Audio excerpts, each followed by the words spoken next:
सकारात्मक सूर आळवला। असं असलं तरी दोघांमध्ये थेट संवाद झालेला नाही। अशातच आता काही नातेवाईक ठाकरे बंधूंमध्ये मनोमिलन घडवून आणण्यासाठी पुढाकार घेण्याची शक्यता नाकारता येत नाही। उद्धव ठाकरे आणि राज ठाकरे या दोघांशी जिव्हाळ्याचे संबंध ठेवून असणारे अनेक नातेवाईक या दोन्ही भावंडांना पुन्हा एकदा एकत्र आणू शकतात असं जाणकारांचं म्हणणं आहे। दरम्यान दोन्ही ठाकरेंना एकत्र आणू शकतात किंवा ज्या नातेवाईकांच्या माध्यमातून ते संवाद साधू शकतात असे कोणते नातेवाईक आहेत, आपण नजर टाकूया। चंद्रकांत वैद्य अर्थात चंदूमामा, उद्धव आणि राज ठाकरे यांचे मामा।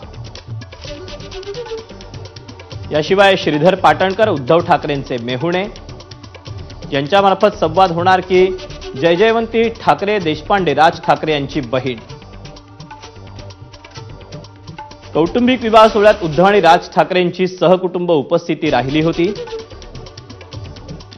श्रीधर पाटणकरांच्या घरी झालेल्या लग्न समारंभालाही ठाकरे बंधू आवर्जून उपस्थित होते। त्यामुळे आता कुठले नातेवाईक मध्यस्थी करतात, पुढाकार घेतात का हे पाहणं महत्त्वाचं आहे।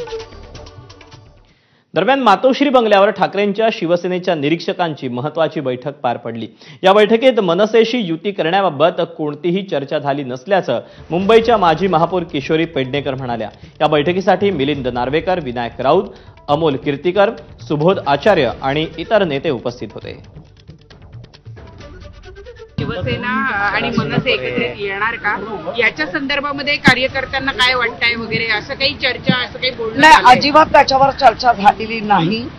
जी चर्चा झाली ती सगळ्या नागरिकांसाठीच की आता आलेला पावसाळा अचानक आल्यानंतर जी तुंबापुरी झाली, त्याच्यानंतर जे आजार वाढले हे होत आहेत, त्या आपापल्या वस्ती पातळीवर आपल्या गटप्रमुखांचं, उपशाखा प्रमुखांचं लक्ष आहे का, नगरसेवकांचं लक्ष आहे का, विभाग प्रमुख म्हणून तुम्ही लक्ष देत आहे का, याच गोष्टीवरती चर्चा झालेली आहे। दरम्यान ठाकरे बंधूच नाही तर एकनाथ शिंदेंनीही एकत्र येत एकसंघ शिवसेना असावी असं मत शिंदेंच्या शिवसेना